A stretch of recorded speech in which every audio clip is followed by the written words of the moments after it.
lesson number 14. The name of lesson number 14 is present continuous tense यानी कि अपूर्ण वर्तमान काल।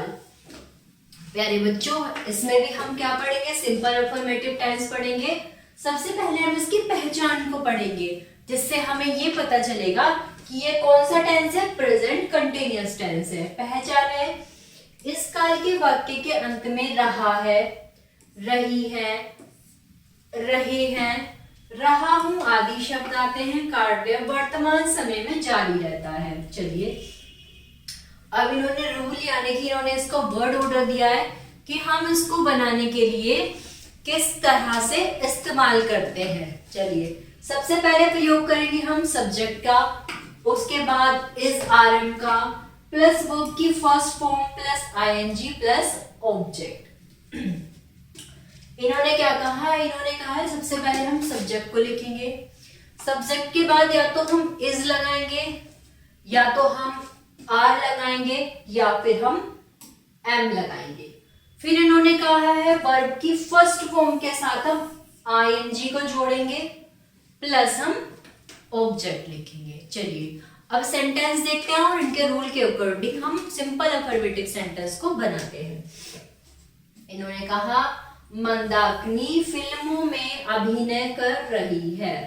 प्यारे बच्चों, सब्जेक्ट कौन है यहाँ पर? मंदाकिनी। तो सबसे पहले हमने क्या लिखा? मंदाकिनी। अब बात आती है इज की। तो प्यारे बच्चों, जब भी हम एक सिंगुलर सब्जेक्ट की बात करेंगे तो हम वहां पर इज का प्रयोग करेंगे। जहां पे किसी एक व्यक्ति की, वस्तु की बात हो रही होगी, सिंगुलर की बात हो रही होगी, हम वहां पर इज का प्रयोग करेंगे। तो इन्होंने क्या लिखा? मंदाकिनी इज। अब इन्होंने कहा वर्ब की फर्स्ट फॉर्म। यहां पर क्या क्रिया हो रही है?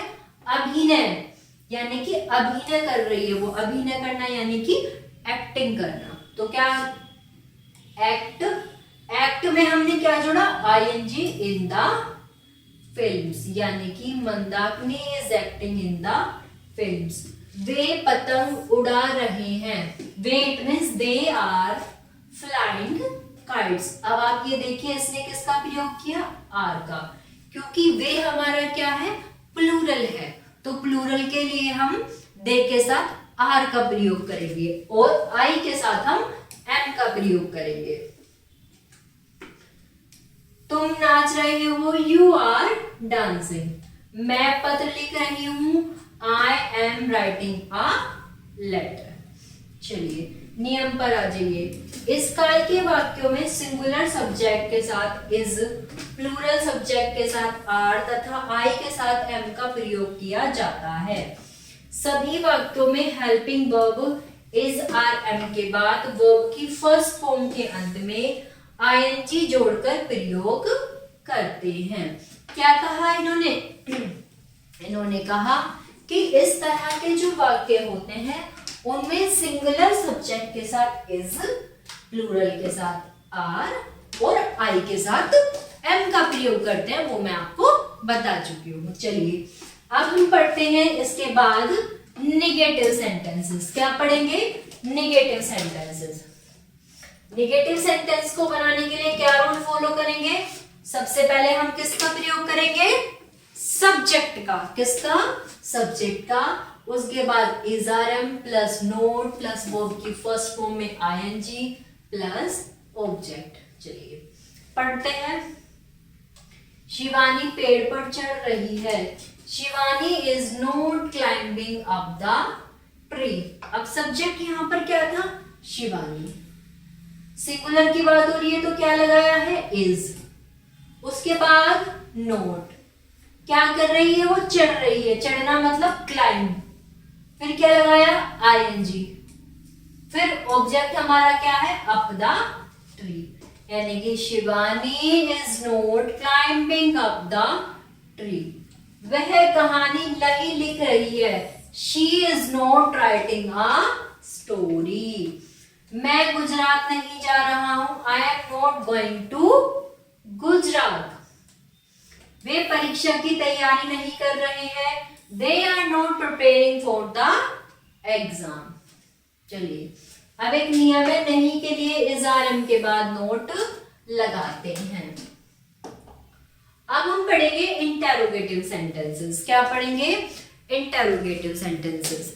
अब तक हम पढ़ चुके हैं सिंपल अफर्मेटिव सेंटेंसेस, उसके बाद हमने पढ़े हैं निगेटिव सेंटेंसेस, और अब हम पढ़ेंगे इंटेरोगेटिव सेंटेंसेस। चलिए, इंटेरोगेटिव सेंटेंसेस का रूल है is are am plus subject plus verb की first form ING plus object. अब इंटेरोगेटिव में क्या है प्यारे बच्चों, जो इज आर एम हम इस्तेमाल सिंगुलर प्लूरल के साथ करते थे, हम उनका इस्तेमाल पहले ही करेंगे। देखिए, जैसे इन्होंने कहा है, क्या रमन कुछ खरीद रहा है? Is Raman buying some things? क्या वे सीटी बजा रहे हैं? Are they blowing the whistle? क्या के लिए सबसे पहले हम किसका प्रयोग किया? इज का, क्योंकि सिंगुलर की बात हो रही है। रमन सब्जेक्ट है, खरीदना बाय आईएनजी, सम थिंग्स। क्या वे सीटी बजा रहे हैं? They are blowing the whistle. हम कहाँ जा रहे हैं? Where are we living? कितने मरीज को बुखार आ रहा है? How many patients are suffering from fever? नियम है, क्या ये प्रारंभ होने वाले वाक्यों में helping verb is are am को सब्जेक्ट अनुसार सबसे पहले लगाते हैं। वाक्य के मध्य प्रश्न सूचक शब्द आने वाले सबसे पहले इन्हीं शब्दों की अंग्रेजी लिखते हैं।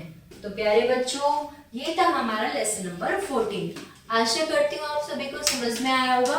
कोई भी समस्या है तो आप कमेंट बॉक्स में जरूर लिखिए और वीडियो को लाइक करें। Thank you.